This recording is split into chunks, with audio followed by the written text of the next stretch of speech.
le rapport entre Marie et Isis. Et un des sujets qui a fait couler le plus d'encre, c'est la question de est-ce que Marie est une héritière d'Isis ? Est-ce que Marie est une nouvelle Isis ? Ce qui, en fait, a un peu provoqué cette question-là, c'est le fait que dans les images, surtout à partir du VIe siècle en Égypte, on commence à voir quelques images de la Vierge qui est en train d'allaiter. Et dès le début du XXe siècle, on commence à dire « Ah, c'est marrant, ça ressemble quand même beaucoup aux images de Isis qui allait Harpocrate ».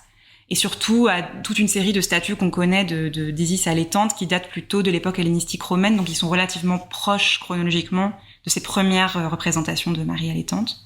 En réalité, ça peut ne pas être tout à fait faux. On voit que dans certaines images, on a quelques héritages, mais qui sont d'ordre très formel, beaucoup plus que d'ordre théologique ou dogmatique.